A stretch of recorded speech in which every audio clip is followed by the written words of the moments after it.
computer, altar. Okay, recording is on. Now हम लोग अपना पढ़ाई शुरू करते हैं। आज ऐसे भी 5 मिनट लेट हो गए हम लोग। 5 मिनट लग ही जाता है एडमिट करना एंड ऑल। कुछ लोग अभी भी वेटिंग रूम में ही है। Admit all. ओके, सो बेटा, एम आई विजिबल? नहीं ना?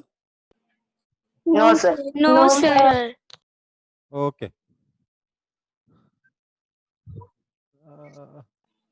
Sir. फोकस हो गया। That you are invisible. अब अच्छा, I am invisible. Okay, now I am a little bit visible, right? मैं ज्यादा होना भी नहीं चाहता। मैंने बहुत दिन हो गए बाल कटे हुए यार। Sir, you are looking black and white. हाँ, मैं ब्लैक एंड व्हाइट ही रहना चाहता हूँ बेटा, क्योंकि कलर में एकदम अच्छा नहीं लगता मैं।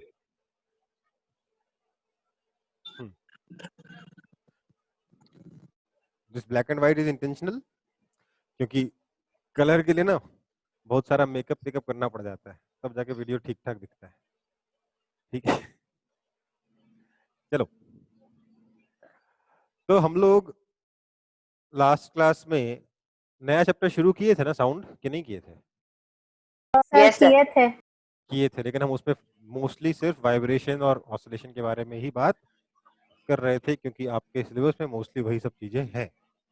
ठीक है, लेकिन हम कुछ फिर भी पढ़ते पढ़ते थोड़ा बहुत चीजें तो एक्स्ट्रा पढ़ेंगे ही। मैं एक बार फिर से आपके सिलेबस में क्या खोल लेता हूँ। 169 पेज नंबर है।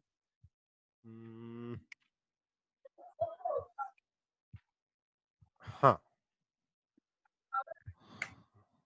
तो हम लोग बेटा लास्ट क्लास में बात कर रहे थे अबाउट ऑसिलेशन। हम लोगों ने फ्रीक्वेंसी देखा था। Sir, हाँ बेटा, sir, अरविंद सर ने चैप्टर कंप्लीट कर दिया. अरविंद सर ने चैप्टर कंप्लीट कर दिया। कोई बात नहीं, मैं भी कंप्लीट कर दूंगा। हर चीज आपको 2 बार पढ़ाई जा रही है। 2 टीचर से पढ़ रहे हो, कोई कंफ्यूजन होना नहीं चाहिए। ऑनलाइन पढ़ रहे हो, 2 बार पढ़ोगे, याद रहेगा। घर में आने, यहाँ माई स्कूल आने जाने फोर्स का बेटा। सर मैंने बोला था फोर्स एंड प्रेशर में सर आप न्यूमेरिक प्रॉब्लम कराए. हाँ, वो भी करा देंगे, चिंता क्या कर रहे हो। ठीक है, सर 25th एग्जाम स्टार्ट. 25 से। ठीक है, आज एक काम करते हैं, फिर आज थोड़ा सा पढ़ लेते हैं, उसके बाद न्यूमेरिकल प्रॉब्लम्स देख लेंगे। ठीक है, सिद्धार्थ भट्टाचार्य एडमिट हो जाओ, बाहर वेट करने की जरूरत नहीं है। सो लास्ट क्लास में हम लोग बात कर रहे थे about frequency, about time period, है ना? और हम लोगों ने कैरेक्टरिस्टिक ऑफ साउंड के बारे में भी बात की थी। 3 कैरेक्टरिस्टिक बताया था ना मैंने। क्या क्या था? आपके सिलेबस में से 2 ही है, लाउडनेस और पिच, बट मैंने एक और बताया था, क्वालिटी। क्वालिटी। तो अब ये जो लाउडनेस, पिच और क्वालिटी है, ये बहुत ही एग्जैक्ट साइंस नहीं है। these are not physical quantity. हम इसको एग्जैक्टली मेजर नहीं कर सकते। ये सिर्फ आपके साउंड की क्या है, कैरेक्टरिस्टिक है। ठीक है, अब एक और चीज जो हमें साउंड के बारे में पढ़ना है, वो है types of sound. Types of sound, sound के प्रकार। साउंड अलग अलग प्रकार के हो सकते हैं, तो टाइप्स ऑफ साउंड हम लोग देखेंगे। देखो, टाइप्स ऑफ साउंड जो है उसको हम लोग अलग अलग तरीके से क्लासिफाई कर सकते हैं। ठीक है, पर आपके सिलेबस में मेनली एक ही टाइप का क्लासिफिकेशन है, that is Audible and in Audible sound. Audible मतलब सीधा साधा हिंदी में बोलेंगे तो जो सुनाई दे। पढ़ना आता है ना हिंदी की? हिंदी पढ़ना ही नहीं आता आप लोगों को? अंग्रेज होगा एकदम। जो सुनाई दे। ऑडिबल मतलब जो। सर आता है। आता है सर. चैट तो अंग्रेजी में करते हो आप लोग? यस सर आता है. ठीक है, ऑडिबल क्या होता है? जो सुनाई दे। इनऑडिबल मतलब जो सुनाई ना दे। ठीक है, समझ में आई बात? अब क्या होता है ना, क्या सुनाई देगा और क्या सुनाई नहीं देगा, ये हमारे एक इस पे डिपेंड करता है, हमारे ईयर्स पे डिपेंड करता है। अलग अलग इंसान के कान अलग अलग तरीके से ऑपरेट कर सकते हैं। ठीक है, आपने देखा होगा बचपन में आपको सब कुछ सुनाई देता है, पर बुढ़ापे में लोगों को कई आवाजें सुनाई नहीं देती, है ना बेटा? तो अब यस सर। तो हम लोग इसलिए इसमें सिर्फ हेल्दी ईयर्स के बारे में बात करेंगे।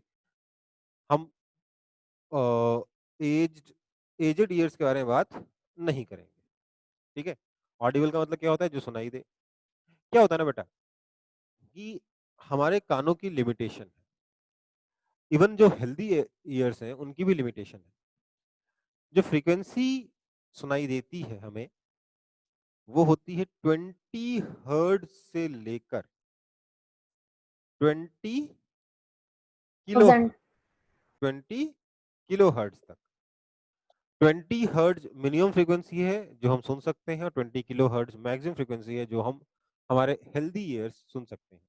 ठीक है, अगर जो साउंड प्रोड्यूस हो रहा है वो 20 हर्ट्ज से कम फ्रीक्वेंसी का है, तो हमें सुनाई नहीं देगा। अगर वो 20 किलो हर्ट्ज से ज्यादा फ्रीक्वेंसी का है, तब भी हमें सुनाई नहीं देगा। ठीक है, अ, कुछ जानवर ऐसे होते हैं जो 20 किलो हर्ट्ज से ज्यादा का साउंड भी सुन सकते हैं। For example dogs. जो डॉग्स हैं वो 20,000 हर्ट्ज से ज्यादा फ्रीक्वेंसी का आवाज सुन सकते हैं, और इसीलिए कई विसल्स ऐसे बनाई जाती हैं जो 20 किलो हर्ट्ज से ज्यादा की फ्रीक्वेंसी प्रोड्यूस करती हैं। वो विसल्स आप और मैं नहीं सुन पाएंगे, पर एक डॉग उसको सुन लेता है। ठीक है, समझ में आई बात? आप लोग जब आप में से कुछ लोग जब वो हमारे इंट्रोडक्टरी क्लास कर रहे थे, तो दो दो से- 2 बार हुई थी क्लास इंट्रोडक्टरी। नहीं और सर, एक बार। हाँ, मतलब मुझे याद नहीं, अलग अलग क्लासेस का अलग अलग टाइम पे होता, मुझे याद नहीं कि आपकी क्लास में क्या दिखाया था, हमने दूसरी क्लास में क्या दिखाया था। पर मैंने किसी एक क्लास में अलग अलग फ्रीक्वेंसी की साउंड कंप्यूटर से जनरेट करके सुनाई थी। आपकी क्लास में था कि वो? सर हमारे क्लास में केमिस्ट्री और मैथ्स हुआ था फर्स्ट डे। नहीं नहीं, क्लास नहीं, एक डेमो क्लास हुई थी जिसमें हमने एक्सपेरिमेंट्स वगैरह करके दिखाए थे। Yes sir, that's class only. तो वी उसमें have that day chemistry and तो मैथ्स। मैथ्स सर कैसे हो आप लोग जाएगा? इंट्रोडक्टरी क्लास में वो स्ट्रॉ से अलग अलग उसको अलग अलग हाँ, साइज एक्सपेरिमेंट में दिखाए थे कट ना। हाँ, तो करके, हाँ। उस एक्सपेरिमेंट में यस सर। तो शायद आपकी क्लास में नहीं हुआ था, दूसरी क्लास में जो एक्सपेरिमेंट था उसमें हमने क्या किया था ना कि कंप्यूटर से अलग अलग साउंड जनरेट करके दिखाया था, अलग अलग फ्रीक्वेंसी का। ठीक है, तो वो जो अलग अलग फ्रीक्वेंसी जनरेट हुई थी उसमें से हमने देखा था कि 20 हर्ट्ज से नीचे वाला साउंड एकदम ऑडिबल नहीं था, 20 किलो हर्ट्ज से ऊपर वाला साउंड एकदम ऑडिबल नहीं था। इनफैक्ट मुझको तो 16 किलो हर्ट्ज के ऊपर का ही सुनाई नहीं दे रहा था, 15 किलो हर्ट्ज के ऊपर का ही सुनाई नहीं दे रहा था, कुछ लोगों को सुनाई दे रहा था। ठीक है, तो ये आपके कानों पे भी डिपेंड करता है कि क्या सुनाई देगा क्या सुनाई नहीं देगा। ठीक है, तो 20 हर्ट्ज से लेकर 20 kilo hertz is the general range जो हमारे हम लोग सुन सकते हैं। अगर इनऑडिबल साउंड के बारे में बात करो तो उसमें दो कैटेगरी हो गई ना, एक वो जिसकी फ्रीक्वेंसी लेस देन 20 हर्ट्ज है,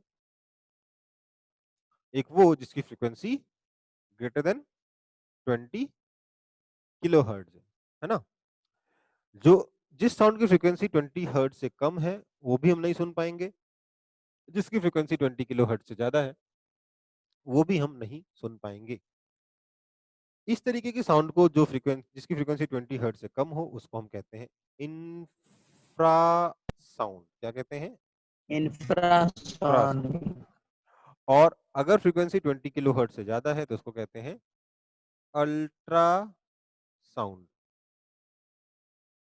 ठीक है, इंफ्रा साउंड आपने ना सुना होगा कभी, लेकिन अल्ट्रा साउंड जरूर सुना होगा किसी और जगह पर, साइंस में नहीं, किसी और जगह पर लाइफ में जरूर सुना होगा। ठीक है, क्या होता है ना बेटा कि हमारा जो ये जो 20 किलो हर्ट्ज वाली बात कर रहा था ना, मैंने बताया था अलग अलग जानवरों के बारे में, तो उसके कुछ एग्जांपल्स आपकी बुक में दे रखे हूं, बता देता हूँ। एक तो मैंने बताया डॉग्स 20 किलोहर्ट्ज से ऊपर सुन सकते हैं। दूसरा है जो हमारे चमगादड़ होते हैं, बैट्स होते हैं, वो 20 किलोहर्ट्ज से ऊपर का प्रोड्यूस भी करते हैं और ऊपर का सुनते भी हैं। चमगादड़ क्या करते हैं मालूम है? चमगादड़ की फोटो बनानी मुझे नहीं आती। मैं बस एक एग्जांपल, ये चमगादड़ है अपना, ठीक है? इसके सामने मान लो एक छोटी सी मक्खी है जिसको इसे खाना है, ठीक है? चमगादड़ क्या है ना, उतने अच्छे से देख नहीं सकता, आईज होती हैं उसकी पर उतने अच्छे से देख नहीं सकता। ये क्या करता है, बहुत हाई फ्रीक्वेंसी का साउंड क्रिएट करता है। वो साउंड जाता है, मक्खी से टकराता है, टकरा के वापस चमगादड़ तक पहुंच जाता है। साउंड कितनी देर में जाकर वापस आया, इसके हिसाब से चमगादड़ को अंदाजा लग जाता है कि मक्खी कितनी दूर है और किस डायरेक्शन में है, और उस हिसाब से ये अपने प्रे को खाता है। ठीक है, दिस इज हाउ चमगादड़ मतलब बैट, ठीक है, this is how bat operate, मतलब बैट्स इसी तरीके से दुनिया को देख पाते हैं बाय यूजिंग साउंड। उनकी आंखें हैं बट आंखें उतनी अच्छी नहीं है, ठीक है। साउंड का यूज करके वो लोग ज्यादा अच्छे से नेविगेट करते हैं। सामने दीवार है कि नहीं है ये पता लगाते हैं, सामने खाना है कि नहीं है ये पता लगाते हैं, ठीक है। एक और एग्जाम्पल है, ये बैट है। सर चीटी का? चीटी वाला बेटा मेरे को एग्जैक्टली याद नहीं आ रहा कि उसकी फ्रीक्वेंसी ज्यादा होती है कि कम होती है, इसलिए मैं बोल नहीं रहा। पर ये समझ लो एक डॉल्फिन का एग्जाम्पल है। डॉल्फिन बहुत अच्छा एग्जाम्पल है। डॉल्फिन भी वही है, ग्रेटर देन 20 किलो हर्ट्ज का ही एग्जाम्पल है डॉल्फिन में भी, ठीक है। डॉल्फिन्स और वेल्स जो है ये भी अल्ट्रासोनिक वेव्स का यूज करते हैं। अल्ट्रासाउंड मतलब अल्ट्रासोनिक भी कहते हैं इसको, ठीक है। अल्ट्रासोनिक वेव या अल्ट्रासाउंड एक ही चीज है। अल्ट्रासोनिक वेव का यूज करते हैं हमारे डॉल्फिन्स भी for doing the same stuff, ठीक है। डॉल्फिन भी जो आवाज प्रोड्यूस करते हैं उसका फ्रीक्वेंसी बहुत ज्यादा होता है, ठीक। एंड्स का भी कुछ तो है, बट मुझे ठीक से याद नहीं है फ्रीक्वेंसी ज्यादा होती है कम होती है, बट एंड्स का भी कुछ तो है, ठीक है। ओके, अब क्या है ना, हमारे अल्ट्रासाउंड के बहुत सारे यूजेस भी हैं। यूजेस ऑफ इंफ्रासाउंड के तो हम कुछ खास यूजेस नहीं करते, पर अल्ट्रासाउंड के बहुत सारे यूजेस हैं। Uses of ultrasound, ultrasound के uses. One of the use of ultrasound is pest control. देखो क्या होता है ना, हमारे, आपने देखा होगा, अगर आप खाना अपने घर में लाके स्टोर कर दो तो उसमें चूहे लग जाते हैं, उसमें कॉकरोच लग जाते हैं, खाना खराब हो जाता है। लेकिन आपको ये भी मालूम होगा कि गोडाउन्स में वही खाना 6-6 महीने, साल-साल भर तक स्टोर करके रखा जाता है। तो ऐसा ये जो है, वहाँ पर हमें बहुत ज़रूरी है कि आपके चूहे और कॉकरोच उस खाने में ना लगें, उस फूड आइटम में ना लगें। तो उनको भगाने के लिए हम लोग अल्ट्रासाउंड का यूज़ करते हैं। अल्ट्रासाउंड कॉकरोच सुन लेता है, चूहा सुन लेता है, और ये साउंड उनके लिए बहुत इरिटेटिंग होता है, इसलिए वो उससे जगह से दूर भागते हैं। विदाउट यूजिंग एनी केमिकल हम आसानी से पेस्ट कंट्रोल कर सकते हैं यूजिंग अल्ट्रासाउंड, ठीक है। आप सोचो बहुत ज्यादा केमिकल्स यूज करेंगे पेस्ट कंट्रोल करने के लिए तो खाने में भी तो लग जाएगा ना केमिकल, तो अल्टीमेटली हमको खाना है। तो one of the ways to control the pest is using ultrasound, ठीक है।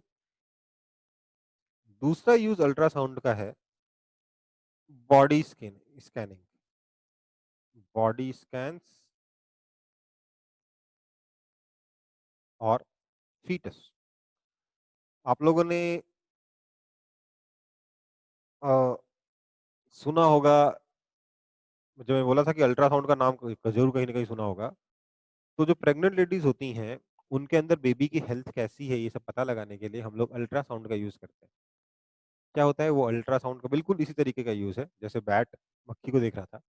हम उसी मशीन से अल्ट्रासाउंड का यूज करके sir machine body scan K slash करके क्या लिखे है? फीटस, आपके बॉडी के अंदर जो बच्चा बेबी होता है ना, मतलब प्रेग्नेंट लेडी के अंदर, उस बेबी को देखने के लिए भी हम लोग अल्ट्रासाउंड का यूज करते हैं, ठीक है बेटा। जो बेबी है उसको देखने के लिए अल्ट्रासाउंड का यूज होता है, बिल्कुल वैसे ही जैसे बैट अल्ट्रासाउंड का यूज करके अपने प्रे को देख रहा था, प्रे कहाँ है कैसा है। हम उसी अल्ट्रासाउंड का यूज करके आपके मदर के अंदर जो बेबी है उसकी इमेज बनाते हैं, उसको पूरा देखते हैं सर हम। स्पेलिंग क्या लिखे है फीटस का? FOETUS, FOETUS, ठीक है, लो बेटर। Thank you sir. तो जो बॉडी स्कैन्स है या फीटस का जो स्कैन है, उसका यूज वो करने के लिए हम लोग अल्ट्रासाउंड का यूज करते हैं। इनफैक्ट जनरल टर्म्स में हम लोग उसे, मतलब जो अगर कहीं पे गांव में जाओ या किसी ऐसे बंदे से बात करो जो टेक्निकल नहीं है, वो भी यही बोलता है अल्ट्रासाउंड करा लो, अल्ट्रासाउंड करा लो। इवन आपकी बॉडी में कुछ बीमारियां हो तो उसको भी स्कैन करने के लिए अल्ट्रासाउंड का यूज किया जाता है। बॉडी के अंदर बेबी है, बेबी की ग्रोथ सही है कि नहीं है, कहीं जरूरत से ज्यादा तो नहीं बड़ा हो रहा, कहीं जरूरत से कम बड़ा तो नहीं हो रहा, अगर उसमें कोई सारे ऑर्गन सही से डेवलप हो रहे हैं कि नहीं हो रहे, ये सब देखने के लिए हम लोग अल्ट्रासाउंड का यूज करते हैं।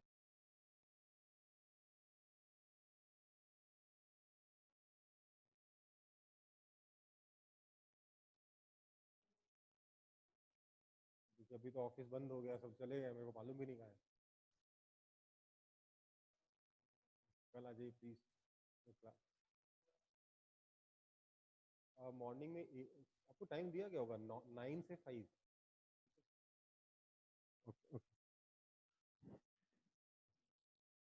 हाँ, मैं कुछ कह रहा था। Okay, body scans and foetus. अगला जो इसका यूज है वो है, हाँ, स्कैनिंग डिफेक्ट्स और क्रैक्स इन मेटल्स और वॉल्स। अच्छा, सबका वीडियो पॉज हो गया है। हाँ ठीक है। स्कैनिंग डिफेक्ट्स और क्रैक्स इन मेटल्स और वॉल्स। देखो, एक चीज समझो, मान लो आपने कोई मोबाइल खरीदा, ठीक है।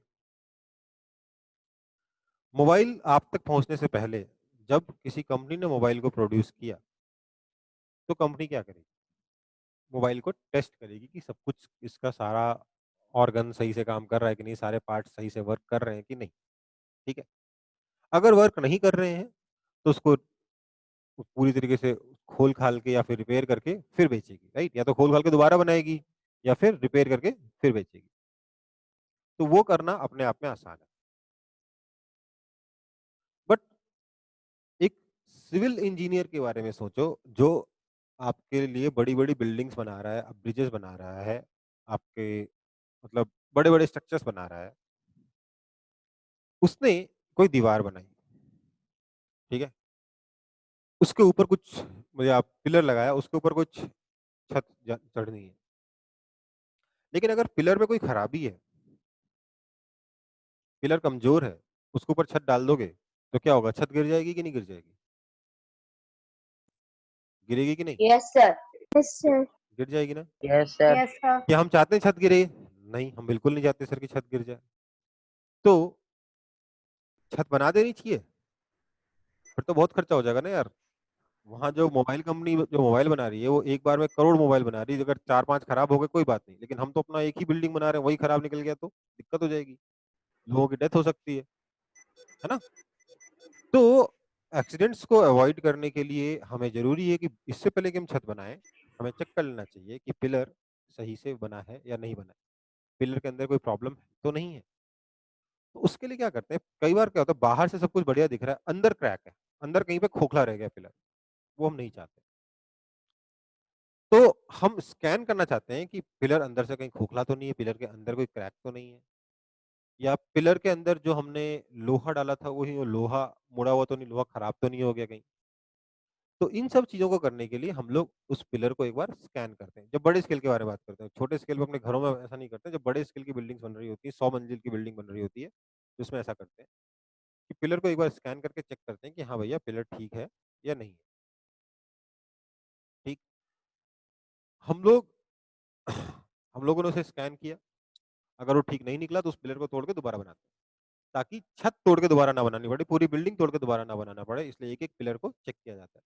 वो चेक करने के लिए क्या यूज करते हैं हम लोग? अल्ट्रासाउंड का यूज करते हैं। सिमिलरली कोई मेटेलिक ऑब्जेक्ट है जिसके अंदर आपको चेक करना है कि कहीं कहीं कोई क्रैक तो नहीं है, फॉर एग्जांपल कई बार होता है मेटल के अंदर क्रैक है, ऊपर से सब कुछ बढ़िया, अंदर क्रैक है, और मान लो वो मेटेलिक ऑब्जेक्ट जो है वो स्पेस क्राफ्ट में यूज होने वाला है, वो स्पेस में जाने वाला है, अंदर के क्रैक की वजह से टूट गया, स्पेस में जाके क्या होगा, लोग मर जाएंगे, राइट।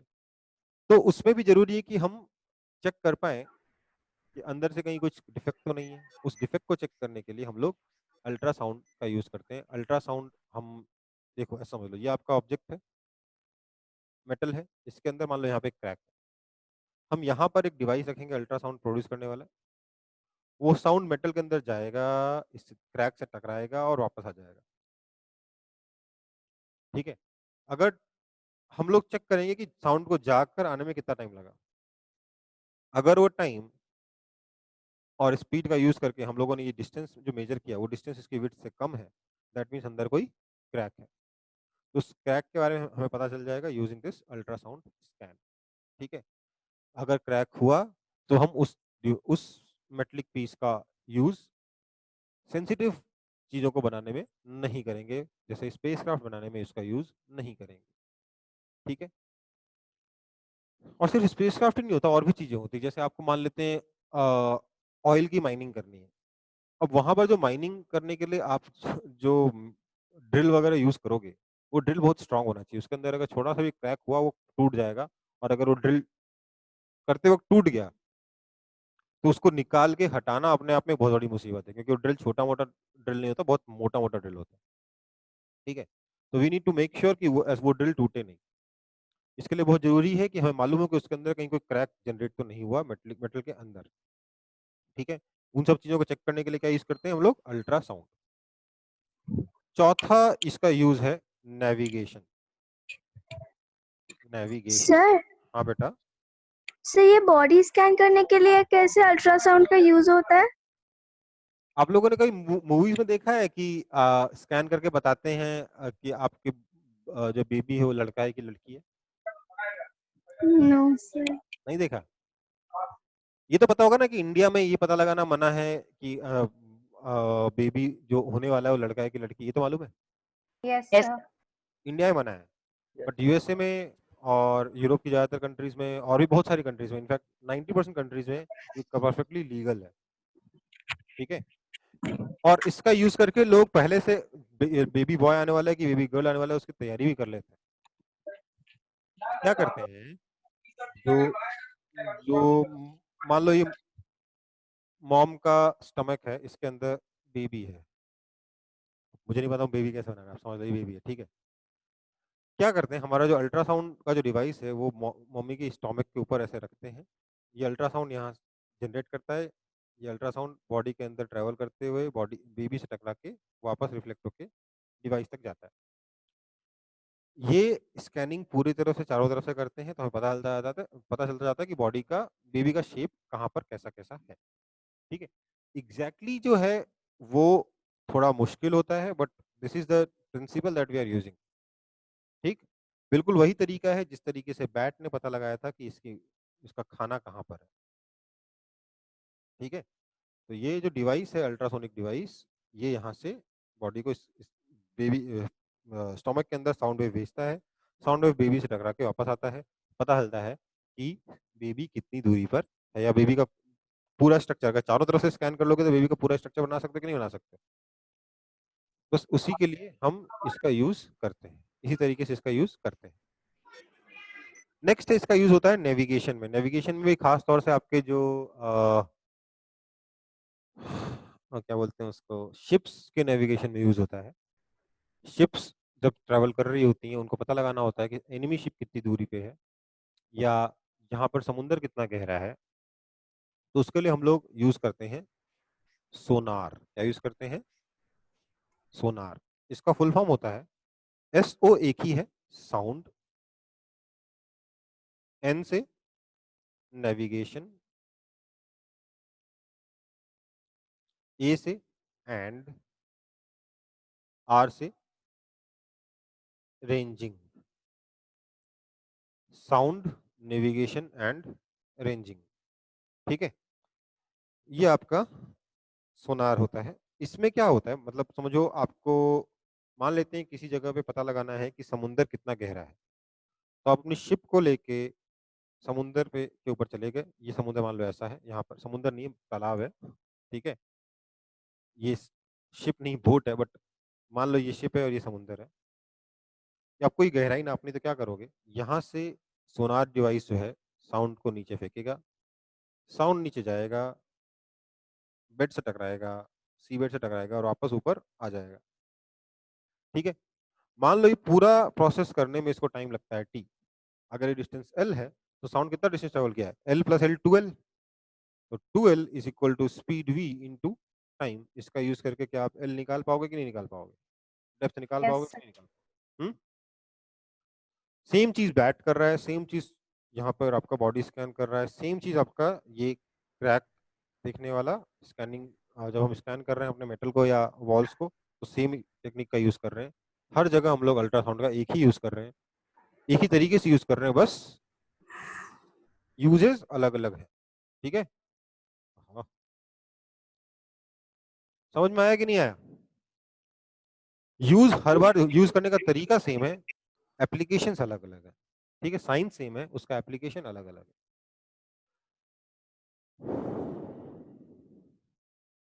अब देखो, आगे बढ़ते हैं, इसको कॉपी कर लिया, Sir, please wait. Yes sir, copied. Copied. Sir हाँ, सर वो शिप में जो हम लोग वो ultra sir device now use कर कॉपीड। रहे हैं, एक सेकंड बेटा, श्वेता बोलो। शिप में सर शिप में जो हम लोग अल्ट्रा डिवाइस यूज करके हम लोग जो उसका डेप्थ पता कर रहे हैं, तो वो अल्ट्रा डिवाइस कहाँ रखा जाएगा? शिप के अंदर, शिप के शिप के सरफेस के नीचे, ओके ठीक है। मतलब ये तो चलो ठीक है, जो भी।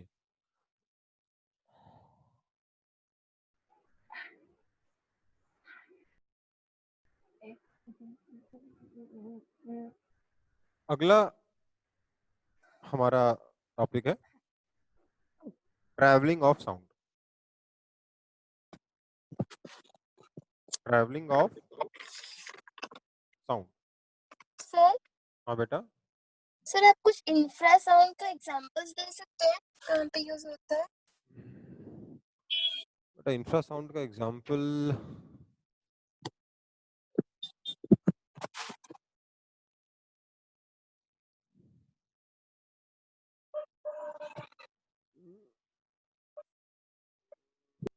मेरे ख्याल से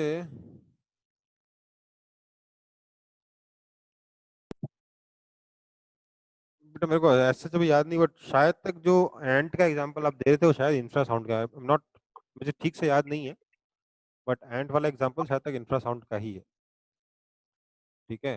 आई डोंट, मेरे को ठीक से याद नहीं है, इसलिए मैं फाइनल नहीं बताऊंगा, देख कर बता सकता हूँ, नहीं तो गूगल करके बता सकता हूँ, ठीक है। चलो, travelling of sound. Sound travel करने के लिए हम लोग चार तरीके की, सबसे पहले तो साउंड जो है, sound is a mechanical wave. Sound wave है, बढ़िया है, बट साउंड कैसा वेव है, मैकेनिकल वेव। आप बोलोगे सर मैकेनिकल वेव क्या होता है? तो मैकेनिकल वेव का मतलब होता है it is a wave that requires medium to travel. ये वो ऐसी वेव है जिसको ट्रैवल करने के लिए मीडियम की रिक्वायरमेंट है, बिना मीडियम के ट्रैवल नहीं कर सकता। इसका मतलब ये है कि अगर वैक्यूम में देखेंगे, वैक्यूम का मतलब क्या है, कोई मीडियम नहीं है, तो वैक्यूम में साउंड डज नॉट ट्रैवल, ठीक है, sound does not travel in vacuum. इस पे जब हमारी क्लास रिज्यूम हो जाएगी तब तो कम से कम हम लोग एक एग्जांपल, एक ये एक्सपेरिमेंट क्लास में करके देखेंगे। हम एक वैक्यूम चैम्बर बनाएंगे जिसके अंदर एक मोबाइल रख देंगे, ठीक है, ये मोबाइल रहेगा, मोबाइल का रिंगिंग ऑन होगा, हम कॉल करेंगे, मोबाइल बजेगा, हमें आवाज सुनाई देगा। उसके बाद हम इसके अंदर सारा एयर पंप आउट कर लेंगे, अंदर वैक्यूम बना देंगे, फिर अगर हम इस मोबाइल पे कॉल करते हैं तो कॉल तो जाएगी पर उसका साउंड हमें सुनाई नहीं देगा। क्यों नहीं सुनाई देगा? क्योंकि यहाँ वैक्यूम हो गया, इससे जनरेट होने वाला साउंड ट्रेवल कर ही नहीं पा रहा है। तो वैक्यूम में साउंड ट्रेवल नहीं करता। ठीक है, अब उसके पास जो मीडियम है वो 3 टाइप के हैं, सॉलिड, लिक्विड, गैस। गैस। तो वेलोसिटी ऑफ साउंड जो है या स्पीड ऑफ साउंड जो है, सॉलिड में सबसे ज्यादा होता है, उसके बाद लिक्विड में होता है और सबसे कम गैस में होता है, इन तीनों में से। ठीक है, अगर हम बात करें एयर की, तो एयर में साउंड की जो स्पीड है दैट इज अप्रोक्सीमेटली 340 मीटर्स पर सेकंड। 340 मीटर्स पर सेकंड होता है, काफी अच्छा खासा स्पीड है। वाटर में अगर देखे जाए तो वाटर में यही speed approximately 1500 metre per second हो जाता है, मतलब 1.5 किलोमीटर एक सेकंड में। और वहीं अगर मैं स्टील के बारे में बात करूं तो स्टील में यही स्पीड अप्रोक्सीमेटली सर 5000 मीटर पर 5000 सेकंड। मीटर पर सेकंड के आसपास हो जाता है। ठीक है, ये हमारे साउंड के बारे में, साउंड की स्पीड के बारे में बात थी, चर्चा थी। ठीक है, अ,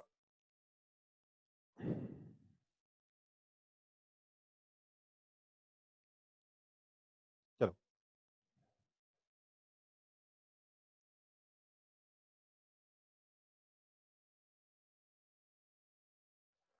तो ये कॉपी कर ले फटाफट सब लोग। Sir copied. Copy, sir done. चलो फिर अब हम लोग इस चैप्टर के ऑलमोस्ट लास्ट टॉपिक पे आ गए हैं, म्यूजिक एंड नॉइज। इसको हम नेक्स्ट क्लास में करते हैं, बच्चे हुए 20 मिनट में हम लोग थोड़ा पिछले चैप्टर का न्यूमेरिकल्स देख लेते हैं। ठीक है, कोई दिक्कत? No sir. No no sir. Sir. तो बात करेंगे अब music and noise next class में पढ़ेंगे, music and noise next class में पढ़ेंगे। ये अब बेसिकली साइंस जैसा कुछ में कुछ बचा नहीं है, सिर्फ हमको अ, बातें करनी है। ठीक है, कोई दिक्कत? नो चलो, सर। No sir. तो अब पिछला चैप्टर जो था फोर्स या फ्रिक्शन था ना, फ्रिक्शन के न्यूमेरिकल देखे थे, force and pressure. Force and pressure. Friction वाला नहीं, फोर्स एंड प्रेशर। जो force and pressure. No sir. Force and pressure अपना ये तीसरा चैप्टर चल रहा है। Yes sir. तो हम लोग बहुत आगे चल रहे हैं भाई, हम लोग इतना जून हुआ है, जून होते होते हमारे 3 चैप्टर खत्म हो जाएंगे, तो मजा आ जाएगा। देखो न्यूमेरिकल देखने हैं या सारे क्वेश्चंस देख लेते हैं? एक मैं काम कर रहा हूँ, आपकी मेरे पास ये जो भी किताब है, मेरे को नाम भी नहीं मालूम इसका, मेरे पास ये बुक है, सरस्वती पब्लिकेशन है शायद कोई। ठीक है, तो मैं इसके सारे क्वेश्चन से एक बार फटाफट देख लेता हूँ। ठीक है, फटाफट डिस्कस कर लेता हूँ। Correct option, force the push और पुल विच कैन क्या change the state of rest or uniform motion of a body, change the speed and direction of a moving body, change the dimension of a body, can Sir, produce change the speed of and direction of a moving body. can B. produce Sir, B. Can produce all of above effects. ठीक है, option D होगा। समझ में आया? पूरा पढ़ा करो, objective में ही दिक्कत होती है, जानते हुए गलती हो जाती है ना? ऑब्जेक्टिव में ही बहुत बड़ी प्रॉब्लम है, क्वेश्चन का आंसर आते हुए भी, क्योंकि आप पूरा सारे ऑप्शंस नहीं पढ़ते हो, गलती कर देते हो। सब कुछ हो सकता है कि नहीं हो सकता है? शेप एंड साइज चेंज करता है कि नहीं करता? फोर्स, रबर को खींच के उसका लेंथ चेंज करोगे, स्प्रिंग को दबाओगे तो उसका लेंथ घटेगा। स्पीड भी चेंज करता है, डायरेक्शन भी चेंज करता है, रेस्ट और यूनिफॉर्म मोशन की स्टेट भी चेंज करता है ना? तो ये produce all of the above effects. Gravitational force is an example of force at a distance, net force, balanced force, force of contact. क्या होगा? Force at a distance. Force at a distance. If no force acts on a body, it will break. टूट जाएगा ना? Either remain at rest or move. Either remain at So rest either or move with same speed. Option D. समझ में आ रहा है? Yes, sir. Yes, sir. By applying a force of 1 Newton, body of how much mass approximately can we hold in our hand?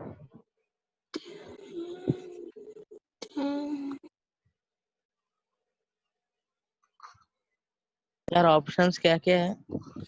1000 gram, 0 kg, 100 mg, 10 ग्राम. मेरे को तो लग रहा है इसमें से कुछ भी सही नहीं है.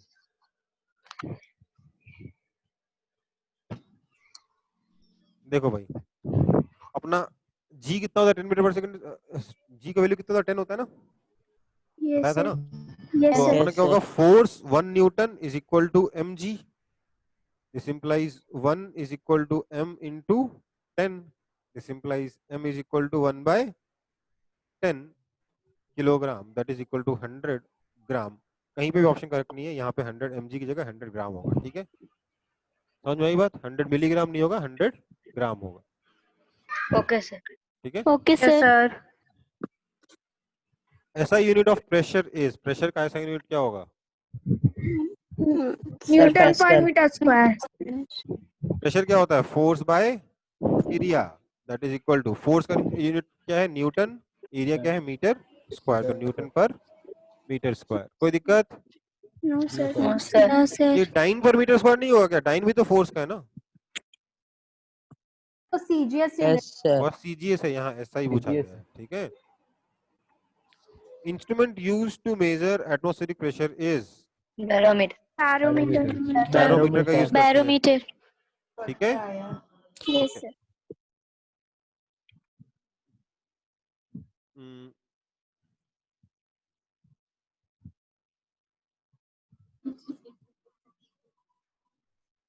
The value of atmospheric pressure on the surface of the earth at sea level is.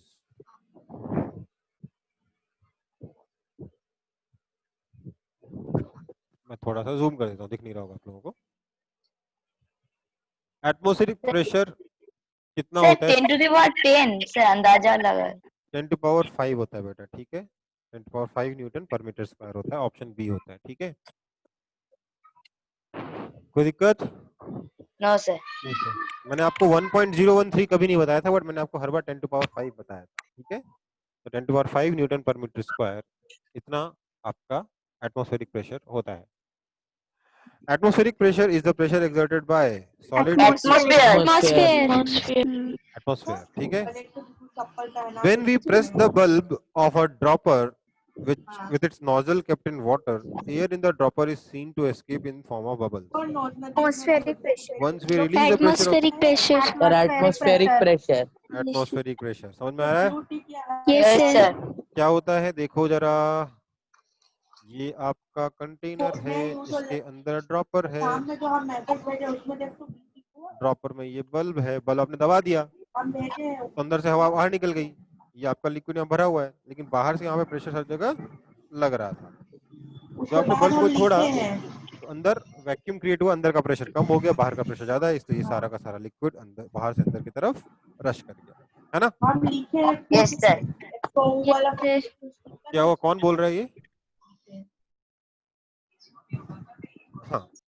A set of forces acting simultaneously on a body and body remains at rest. The force is Balanced force.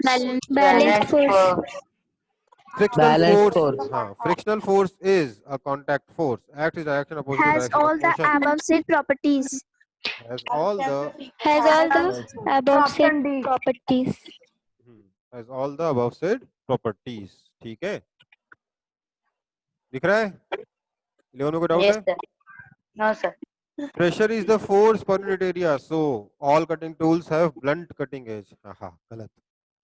Tool bags have narrow stab. अरे बाप रे, कंधे तोड़ेंगे हमारे. Pointed nails are easier to hammer in wood. हाँ, ये तो सही बात है. Yes sir. Tractors have thin tires. अच्छा, ट्रैक्टर्स के पास पतले टायर होते हैं क्या? Cross. Thick Sir, tires. C. Option C. है ना? Let us take a container containing air in it. We increase the pressure on air in the container at east end. The pressure is transmitted to Equal in all directions. Equally in all direction, बताया था ना, pressure acts equally in all directions, बताया था कि नहीं बताया था मैंने? Yes, sir. Yes, sir. Okay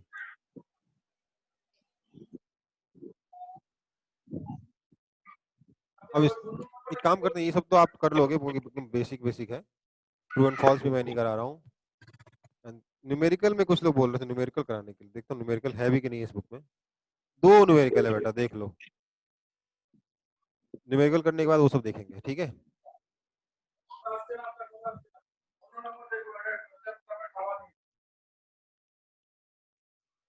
A block of size 20 meter into 10 meter into 5 meter has a mass of 2 kilogram, ठीक है। ब्लॉक है जिसका डायमेंशन दे रखा है, इसका मास दे रखा है। Calculate the pressure exerted by block on ground in its different position. देखो समझो,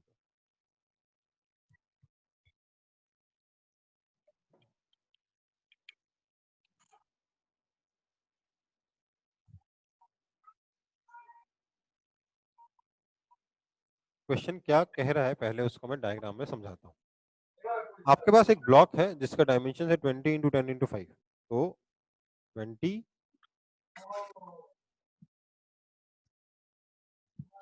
5 और 10,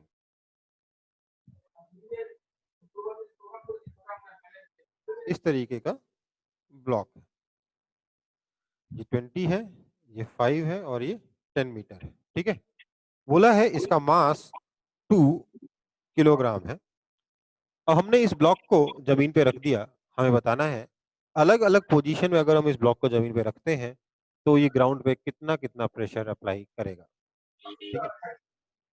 तो इसको ग्राउंड पे रखने के अलग अलग पोजीशन क्या हो सकते हैं, पहले ये सोचेंगे। एक पोजीशन ये हो सकता है जिसमें ये वाला साइड नीचे हो, एक ये हो सकता है जिसमें ये वाला साइड नीचे हो, एक ये हो सकता है जिसमें ये वाला साइड नीचे हो। जो साइड नीचे होगा ग्राउंड पे उतना ही एरिया में प्रेशर लगेगा ना। Yes, sir. Yes, sir. तो नीचे वाला एरिया कितना होगा, 20 इंटू 10 मतलब 200 मीटर स्क्वायर। ये कितना होगा 20 इंटू 5 मतलब कि 100 मीटर स्क्वायर। ये हो गया 5 इंटू 10 मतलब 50 मीटर स्क्वायर, ठीक है। अगर नीचे ये वाला एरिया है तो ऐसे में प्रेशर कितना लगेगा, फोर्स बाय एरिया, फोर्स कितना हो जाएगा 2g मतलब 20 न्यूटन। तो जब 200 मीटर स्क्वायर का एरिया नीचे है तो प्रेशर कितना हो जाएगा 20 newton upon 200 Sir, metre square. हाँ बेटा, sir आपने 2000 kg लिखा था। क्या? सर आपने 2 kg लिखा था। हाँ 2 kg है, हाँ तो क्वेश्चन 2 kg दे रखा है।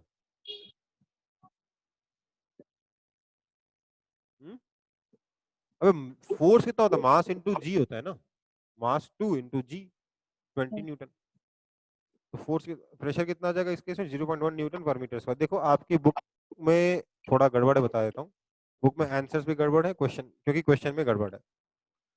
ये आपको डायमेंशन देना चाहता था, मैं वही लग रहा था इतना बड़ा बॉक्स का 2 किलो मास दिया है। 20 metre into 10 metre into 5 metre आपके कमरे का साइज होता है, ठीक है। कमरा भी इतना बड़ा नहीं होता। माई स्कूल का जो रूम है ना उसकी लेंथ 10 मीटर है और ये लेंथ दे रहा है 20 मीटर, मतलब माई स्कूल के 2 रूम्स के बराबर की बात कर रहा है, ठीक है। तो इतने बड़े ब्लॉक का मास 2 kg बहुत कम है। ये लिखना चाहता था 20 centimetre into 10 centimetre into 5 centimetre, लिख दिया 20 metre into 10 metre into 5 metre. पर क्वेश्चन में जो डायमेंशन दे रखा है हम उसी हिसाब से आंसर निकालेंगे। इसने आंसर सेंटीमीटर के हिसाब से दे रखा है और क्वेश्चन में मेंशन मीटर है, ठीक है, ये गलती है।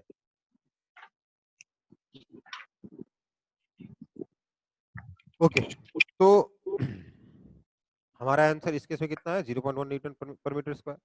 अगर ये वाला सरफेस नीचे हुआ तो प्रेशर कितना हो जाएगा, pressure is equal to force तो वही लगेगा 20 न्यूटन, फोर्स तो चेंज होगा नहीं, mg तो उतना का उतना रहेगा, चाहे आप बक्से को सीधे रखो चाहे उल्टा रखो, है ना। तो 20 newton upon area 100 metre square that is equal to 0.2 newton per metre square. और अगर ये वाला सरफेस रहेगा नीचे तो प्रेशर कितना हो जाएगा 20 newton upon 50 metre square that is equal to 0.4 newton per metre square, ठीक है। समझ में आई बात? यहीं पे अगर Yes, sir. डायमेंशन सेंटीमीटर में दे रखे होते तो क्या हो जाता है, ये 1000 हो जाता, ये 2000 हो जाता और ये 4000 हो जाता, ठीक है। कोई दिक्कत? No sir. ये आसान था? Yes sir.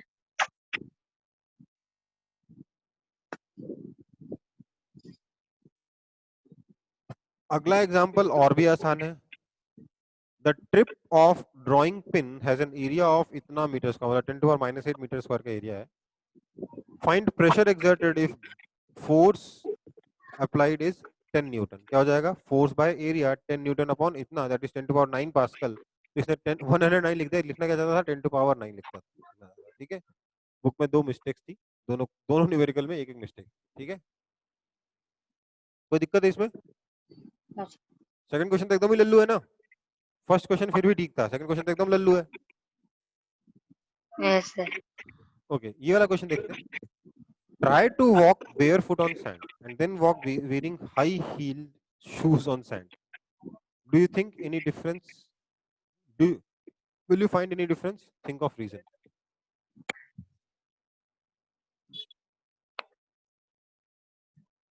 बताइए, अगर आप रेत में नंगे पैर चलेंगे और हाई हील के जूते पहन के चलेंगे, किस केस में चलना आसान होगा?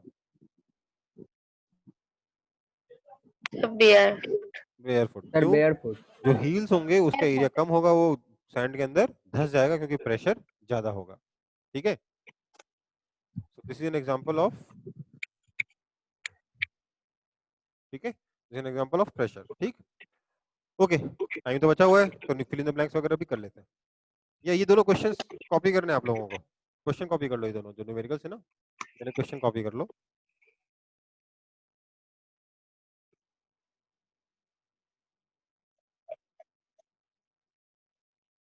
Okay sir.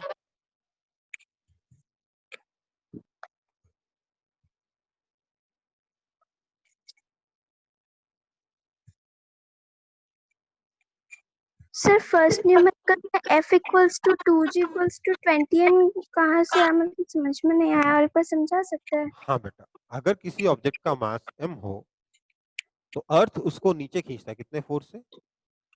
10 मीटर। नहीं, mg से। फोर्स कितना लगाता है? mg। g कितना होता है? 10। ठीक है, तो क्योंकि इसका मास 2 kg है, अर्थ इसको कितने फोर्स से नीचे खींचेगा? अर्थ कितने फोर्स से इसको नीचे खींचेगा? 2g, मतलब 20 न्यूटन फोर्स से अर्थ इसको नीचे खींचेगा। ठीक है, मैं एक बार सब लोग क्वेश्चन कॉपी कर लो, मैं थोड़ा सा एक चीज को एक्सप्लेन कर देता हूँ। मेरे को लगा मैंने आपको पढ़ाया हुआ है, लेकिन अब रियलाइज करो नहीं पढ़ाया है तो मैं बता देता हूँ। इसको एक फटाफट कॉपी कर लो, फिर बताता हूँ। Sir taken screenshot. Sir taken screenshot. Screenshot ले लिया? ओके, सब लोग ले लो स्क्रीनशॉट फिर। ठीक है, चलो आगे बढ़ रहा हूँ मैं। इससे देखो फिर, अब यूं समझ लो कि बेटा कोई भी ऑब्जेक्ट अगर उसका मास m है तो अर्थ इस पे नीचे की तरफ फोर्स लगाता है, gravitational force, that is equal to mg। ठीक है, जहां m अगर kg में है, क्योंकि ऐसा यूनिट क्या होती है मास की? किलोग्राम। g की वैल्यू कितनी होती है? 10 मीटर पर सेकंड स्क्वायर। तो अगर लेट्स से मास आपका 2 किलोग्राम है तो फोर्स कितना हो जाएगा? 2 into 10, that is equal to 20 kilogram metre per second square, और इसी को हम लोग न्यूटन कहते हैं, तो 20 न्यूटन। ठीक है, कोई भी ऑब्जेक्ट जिसका मास m है उसको अर्थ नीचे खींचता है फोर्स mg से। अब देखो, मान लो ये ग्राउंड है जिसके ऊपर ये ब्लॉक रखा हुआ है, ठीक है, जिसका मास m है, तो क्या होगा? इस ब्लॉक को अर्थ नीचे खींचेगा कि नहीं खींचेगा? बिल्कुल नीचे खींचेगा अर्थ इसे बाय फोर्स mg। तो ये ब्लॉक नीचे जाना चाहेगा कि नहीं जाना चाहेगा? बिल्कुल जाना चाहेगा सर। Yes, sir. लेकिन क्या नीचे जा पाएगा? नहीं जा नहीं पाएगा। सर। क्यों नहीं जा पाएगा? कौन रोक रहा है नीचे जाने से? ये फ्लोर रोक रहा है। फ्लोर कैसे रोकेगा? फ्लोर सर इस पे ऊपर की तरफ फोर्स लगाएगा, नॉर्मल फोर्स, नॉर्मल फोर्स। ठीक है। और नॉर्मल फोर्स कितना होगा? mg के बराबर, ताकि ये ब्लॉक मूव ना कर पाए, बैलेंस फोर्स करना है ना। अब सर आपने अगर वीडियो में ये दिखाया हाँ था। बताया था, मुझे मालूम है, वापस एक्सप्लेन कर रहा हूँ। नॉर्मल फोर्स ऊपर लगा mg।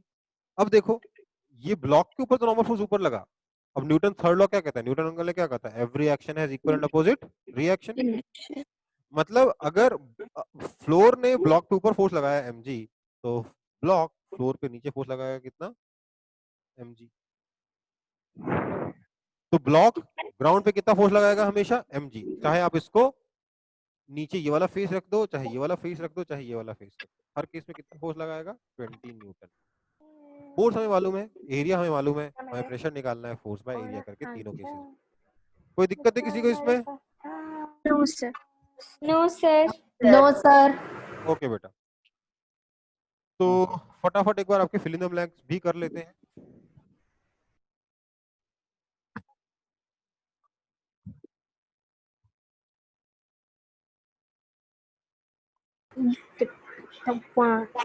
The force exerted by Earth on a body is called? Gravitational force. Gravitational force. आगे भी देख लो, आगे क्या लिखा है? The dash of the body.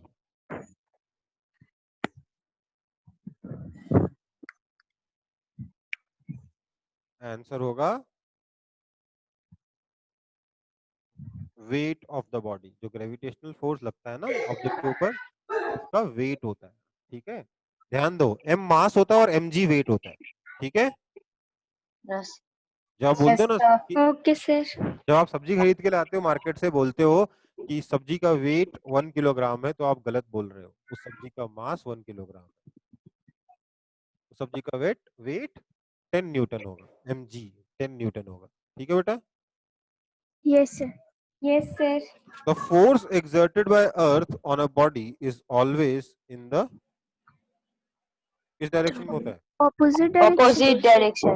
अबे डाउनवर्ड होता है नालायको, ठीक से पढ़ो। डाउनवर्ड। क्या कर रहे हो? ठीक से पढ़ोगे ना? Okay, electrostatic force can be dash और dash,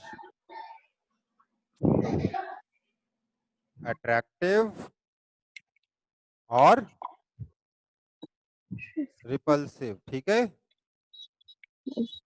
Okay sir. To draw water from a well, we have to dash at Pull. Pull at the rope. pull at the rope, okay. To move a loaded trolley, we have to Pull it. Push और पुल। Push और पुल। Push भी कर सकते हैं, पुल भी कर सकते हैं, दोनों तरीके से हो जाता है। डिपेंड करता है किधर खड़े होके आप उसे खींच रहे हो या धक्का लगा रहे हो, okay. A charged body attracts. attracts, है ना। Yes sir. The south pole of a magnet Attract. The pressure exerted by block in standing position is dash than the pressure exerted by block in lying position। ये अभी भी question किया ना। Same. जो standing position होगा उसमें pressure ज्यादा लगेगा क्योंकि एरिया कम होगा। More. ग्रेटर देन, मोर भी लिख सकते हो, ग्रेटर भी लिख सकते हो। Greater than the pressure exerted by block in the lying position. जब सोचो बात को, आप इमेजिन करो आपके पास एक ब्रिक है, अगर आप ब्रिक को खड़ा करके रखोगे तो उसका जो एरिया होगा वो कम होगा ग्राउंड के ऊपर, है ना। Yes और sir. जब ला के रखोगे तो क्या होगा? एरिया ज्यादा हो जाएगा। Yes sir. सर। तो खड़ी पोजीशन में क्योंकि एरिया कम है प्रेशर ज्यादा होगा, और सोई हुई पोजीशन में क्योंकि एरिया ज्यादा है प्रेशर कम होगा। कोई दिक्कत है इसमें? No sir. No sir. If the force is constant, then pressure is inversely proportional to area. Then to area. inversely proportional to area. area, ठीक है। Dash the area of surface on which force acts, dash is the pressure। यहाँ पे दो option है, smaller the area of the surface on which pressure acts, greater is the pressure। Greater is the pressure. उल्टा भी हो सकता है, larger the area of surface on which pressure acts, smaller is the lesser pressure, is the Smaller. प्रेशर। है ना। और नई बात, दोनों सही आंसर होंगे, इसमें परेशान मत होना। लेकिन कोई ऐसा नहीं करेगा सर दोनों सही तो इधर भी स्मॉलर लिख देता हूँ इधर भी स्मॉलर लिख देता हूँ, नहीं, इधर स्मॉलर होगा तो इधर लार्जर होगा या ग्रेटर होगा, इधर ग्रेटर होगा तो इधर स्मॉलर होगा। All cutting tools are sharpened at ends, edge, edge, edge, edges, ठीक है, जहां से शार्प करना, कटिंग एज बोलना चाहिए, क्या बोलना चाहिए, cutting edge. cutting edge, Surface area of foundation of building is dash so as to dash the pressure। देखो अगर नहीं भी पढ़े लिखे हो तो क्या करोगे भैया, फाउंडेशन का एरिया ज्यादा ही रखोगे ना ताकि प्रेशर कम हो और बिल्डिंग जमीन के अंदर ना धसे। बिल्डिंग बनानी है थोड़ी ना अपन को कील बनाना है। अरे एक सेकंड, ये क्या दूसरी क्लास के बच्चे आ गए क्या? मुझे लग रहा है बेटा अभी क्लास 8 की क्लास खत्म नहीं हुई, थोड़ी देर में आपकी क्लास शुरू होगी, ठीक है, 2 मिनट में। Surface area of foundation of the building is dash, okay. Fluids include both dash and liquid and gas, Liquid and gas. liquid and gas. Pressure exerted by liquid increases with depth। Depth। मतलब जितना आप नीचे चले जाओगे ना liquid के उतना ही ज्यादा प्रेशर फील होगा, उतना ज्यादा आप तेजी से दबोगे चारों तरफ से। ठीक है बेटा, yes, अभी के लिए sir. क्लास ओवर कर रहा हूँ मैं फटाफट क्योंकि दूसरी क्लास का टाइम भी हो गया और आपका ये वाला पोर्शन भी हो गया। ठीक है, चलो बाय बाय, नेक्स्ट क्लास में मिलते हैं। bye Thank sir. you, sir. Bye sir, thank you sir. Bye, Bye, bye. sir. Thank you, Bye, sir. sir. Good night. Bye. Bye